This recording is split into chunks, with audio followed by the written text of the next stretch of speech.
어디선가 들려오는 꿀꿀 소리, 이 돼지같이 꿀꿀한 날이 지속되고 있습니다. 자, 조정이 올 것이라는 것은 얼마 전부터 꾸준하게 예측이 나왔었던 부분이었었죠. 그런데 또 막상 떨어지면은 기분은 좋지 않습니다. 자, 일단 오늘 달러 인덱스 지수 먼저 확인을 해보도록 하겠는데, 계속해서 강세를 보이고 있는 달러. 미국 증시 일단 좀 반등하는 듯 했으나 상승분을 반납하는 듯한 모습도 보여지고 있습니다. 금 같은 경우는 좀 하락하고 있는 상황. 자, 비트코인은 6만 달러대가 무너지면서 5만 9천 달러대에서 지금 거래가 진행 중에 있습니다. 이더리움도 4,200달러.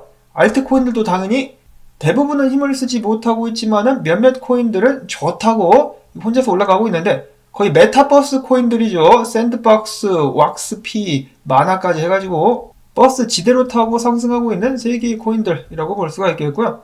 이어서는 소식들로 넘어가 보도록 하겠습니다. 미국에서 얼마 전에 암호화폐 세법이 포함이 된 인프라 관련 법안을 바이든 대통령이 서명을 하게 되면서 암호화폐 브로커 정의는 앞으로는 미국 재무부가 관리하게 될 것이라고 합니다. 미국 재무부를 이끄는 수장이 바로 또 이 마귀 할멈, 암호화폐를 그닥 좋아하지 않는, 그와 동시에 세금 뜯기에 환장한 제닛 옐런이라고 볼 수가 있겠는데, 과연 암호화폐 업계는 제닛 옐런의 마수에서 살아남을 수 있을 것인가? 당연히 미국 정치권에서는 암호화폐 지원 사격에 들어갔다라고 볼 수가 있겠는데, 어제는 우리들의 이모 신시아 루미스 이모가 인프라 법안 내에 존재하는 브로커의 범위를 좁히기 위한 개정을 촉구하는 법안을 발의한 데 이어서 이번에는 텍사스주 상원 의원인 테드 크루즈 의원이 해당 인프라 법안 내에서 브로커에 대한 정의 부분을 삭제하는 내용을 골자로 한 법안을 발의할 것이다 라고 이야기를 했다라고 합니다. 자, 이 범위를 좁히든지 없애든지 둘 중에 하나 해야 미국 내에서 암호화폐 업계가 좀 숨을 쉴 수가 있겠죠. 안 그러면 미국 자체에 대해서 산업도 힘들어지게 될 것입니다. 다음으로 해서는 미국 법무부가 전설의 스캠 비트커넥트 피해 보상을 위해서 5,600만 달러치 암호화폐를 매각하게 될 것이다 라고 밝혔습니다. 자, 근데 어떤 식으로 매각을 할 거냐가 또 이제 관심이라고 볼 수가 있겠는데요. 시장에 그냥 던지면은 안 그래도 하락세가 가중되고 있는데 안 좋을 수 있겠지만은, 만약에 경매를 한다라든지 장외거래로서 홀더들에게 팔게 된다라면은 그렇게까지 크게 걱정은 하지 않아도 될 것 같습니다. 한편 한국에서는 이 암호화폐 관련된 법안들 때문에 이 업계가 골치를 썩고 있다라고 합니다. 자, 사공이 많으면 배가 어디로 가죠? 화장실로 갑니다. 지금 현재 국내 암호화폐 업계에서는 앓는 소리가 그치지 않고 있다라고 하는데, 이 설익은 가상자산법 제정 때문에 비트코인 거래가 힘들어질 수 있는 지경까지 이를 수 있다. 암호화폐 업계에서는 굉장히 긴장을 하고 있다라고 하는데, 계속해서 법안이 중구난방으로 발의가 되니까 긴장할 수밖에 없다라는 것이죠. 마치 어린아이들이 장난감 갖고 나올 때 난장판을 만드는 것처럼 한국의 정치인들이 너도 나도 나서가지고 암호화폐 시장을 엉망으로 만들고 있다. 자, 그리고 최근에 발의된 법안에서는 굉장히 황당한 부분도 포함이 되어 있었다라고 합니다. 예를 들어서 법안 내에서 밝히기를 이 제작자가 누군지 확실히 되는 코인들만 상장을 할 것, 거래를 할 것이라고 이야기를 해버린다면은 비트코인, 사토시 나카모토가 누군지 정확히 모르기 때문에 나중에 이 법안에 따르게 된다면은 비트코인 거래 중단설까지 나오게 되는 것이 아니냐라고 긴장을 하고 있다는 것인데요. 자, 업계에서는 설익은 법안 때문에 얼마 전에 있었던 특근법 쇼크에 이은 업권법 말 쇼크가 발생할 수 있다는 우려가 제기되고 있다고 합니다. 제발 좀 전문가를 고용을 해가지고 다 함께 둘러 앉아가지고 좀 제대로 된 법안들이 나올 수 있기를 바라봅니다. 그냥 막 생각나는 대로 전부 다 법안으로 만들지 말고 말이죠. 여기가 무슨 돗대기 시장도 아니고. 자, 그 다음 소식으로는 아이오타 쉬머 스테이킹 네트워크 출시 및 스테이킹 보상 도입. 한마디로 스테이킹이 가능하다라는 것인데요. 또한 쉬머를 구현함으로 해가지고 공개적으로 검증되고 테스트되는 주요 네트워크 업그레이드가 가능해질 예정이라고 합니다. 좋은 호재인데 시기가 좀 안타깝습니다. 비트코인이 올라가고 있을 때 이런 소식이 나오면은 가격 상승에 큰 힘을 실어줄 수가 있을 텐데. 자, 그 다음으로는 코인베이스 프로에서 다음과 같은 코인들이 새롭게 상장되었다라고 하니까요. 참고하실 분들은 참고로 하시면 되겠습니다.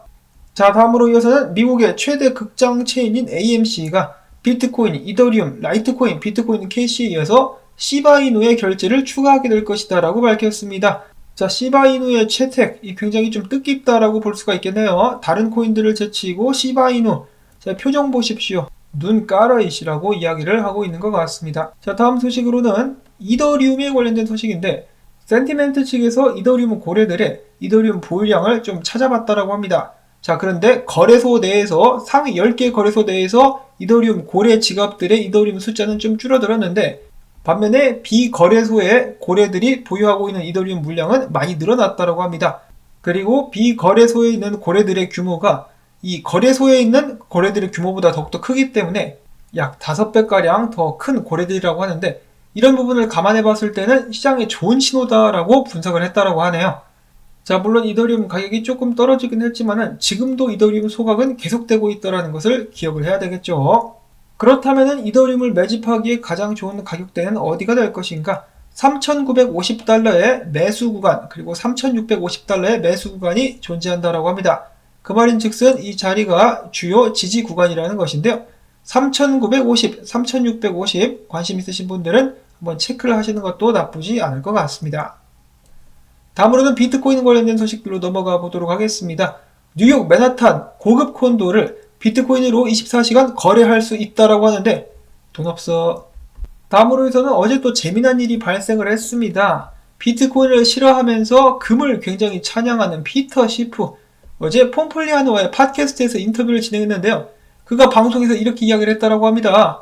내 포트폴리오에서 금이 차지하는 비중은 약간에 불과하다. 그러니까 마이클 셀러가 어이가 없어 하면서, 이 양반아 당신은 금이 그렇게 좋다라고 이야기하면서 왜 본인은 조금밖에 안 들고 있을까? 라는 식으로 트윗을 리트윗했습니다.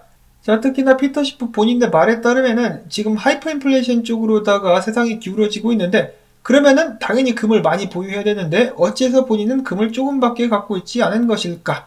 금보다 더 좋은 무언가를 가지고 있는 것일까요? 아니면은 전부 다 구라? 지금 설마 고객들을 상대로 밑장 빼기를 하고 있는 것인가? 라는 생각이 드는 재미난 해프닝이었었고요.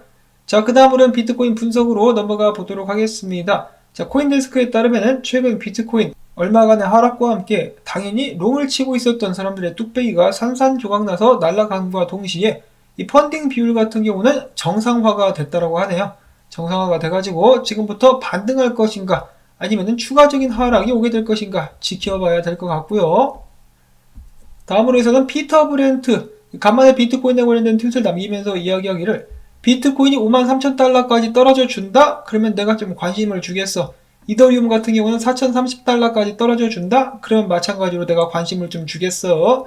그때까지는 나는 미국 증시랑 놀 거임 이라고 이야기를 했습니다. 그러면서 한마디 남기기를, 나는 성숙한 매너와 사상을 가진 청중과 소통할 시간이 필요하다. 제발 내 욕 좀 그만해 라고 이야기를 하고 있는 것이죠. 그러지 말고 그냥 암호화폐 관련된 트윗을 안 남기면은 이런 사태가 발생하지 않을 텐데, 관심은 받고 싶고 욕은 먹기 싫고 어쩌라고. 자, 다음으로는 비트코인 분석. 트레이더 SG라는 분석가 같은 경우는 비트코인이 52,900달러대까지도 떨어질 수 있겠다라고 이야기를 하고 있습니다. 이런 식으로다가 반등해가지고 64,000달러까지 반등 그리고 떨어지는 그런 시나리오를 그리고 있었고, 시저라는 분석가 같은 경우는 아닌데 지금 이 자리가 이 바닥을 좀 찍은 것 같은 그런 모습을 보여주고 있는 것인데 라고 하면서 희망적인 비트코인의 미래를 상상하고 있었습니다. 이어지는 인컴샤크 분석가의 분석에서는 좀 더 신중한 모습을 보여주었었는데요. 일단 비트코인이 이 자리에서 제대로 매수세를 보여주면서 반등을 하고 있다. 6만달러 근방까지 올라왔기 때문에 앞으로가 중요한데 앞으로도 여기서 잘 버텨가지고 올라가는지, 특히나 비트코인의 선행지표로 불리운다는 OBV 이 지수를 보면서 마찬가지로 추세를 타고 올라갈 수 있는지를 조심스럽게 지켜보겠다라고 이야기를 했습니다. 또 아직까지는 괜찮아 보인다라고 하네요. 결정적인 지지선 위에서 버텨주고 있는 비트코인. 다음으로는 코인베이스가 아니라 톤베이스죠. 잊을만 하면 한 번씩 이름이 거론되곤 하는 톤베이스. 그는 연말까지 10만 달러를 비트코인이 넘을 수 있을 것이다 라고 예측을 했습니다. 자, 이 플랜 B가 차린 밥상에 숟가락을 한번 올려보려고 하는 것인가. 자, 근데 반면에 니콜라스 멀틴 데이터대시 분석가인데요. 이 양반도 굉장히 노련한 양반으로 알려져 있죠. 비트코인이 29,000달러까지 떨어졌을 때도 불장 안 끝났어, 다시 올라갈 거야 라고 계속해서 뚝심 있게 자기 주장을 펼쳤었던 사람인데요.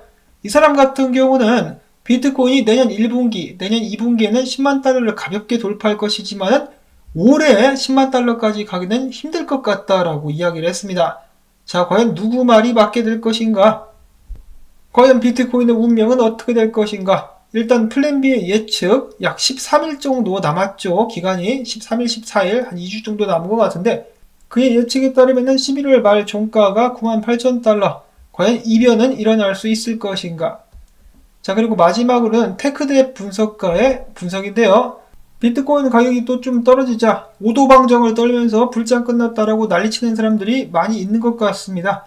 자, 그러니까 그는 최근 분석을 통해서 이야기해 주기를, 자, 이런 형태의 차트, 캔들 패턴을 보면은 고래들이 수익 실현을 할 때 보여지게 되는 디스트리뷰션, 분배나 혹은 추가적인 상승을 위한 리어큐뮬레이션, 재매집 단계라고 볼 수가 있겠는데, 지금은 어떤 과정에 와 있는 것일까? 비스무리한데, 내가 봤을 때 전체적인 차트 모습 그리고 온체인 지수들을 봤을 때 나의 의견으로는 리어큐뮬레이션 단계인 것 같다. 그래서 이번에 조정이 끝나게 되고 나면은 다시 한번 달리게 될 것이다 라고 예측을 했습니다. 자, 과연 비트코인의 조정은 어디까지 이어지게 될 것인가? 제가 영상을 지금 만들고 있는 순간 비트코인은 6만 달러대를 다시 넘어서고 있는 모습이 보여지고 있습니다. 엎치락 뒤치락 비트코인, 올라가면은 올라가는 대로, 내려오면은 내려오는 대로 팝콘을 하나 까가지고 먹으면서 즐겁게 지켜보도록 하겠습니다. 올라온 정보들 여러분들께 도움되셨다면은 토마토밭 지원을 부탁드립니다. 광고 한 편이라도 마지막까지 재생 그리고 좋아요 버튼을 눌러주신다면은 토마토 채널이 더욱더 크게 힘을 낼 수 있을 것 같습니다. 언제나 시청해주신 여러분들께 감사 말씀드리면서 오늘도 기운차고 행복한 하루를 보내기 힘드시더라도 보내실 수 있도록 노력하실 수 있기를 바랍니다. 안녕히 계십시오.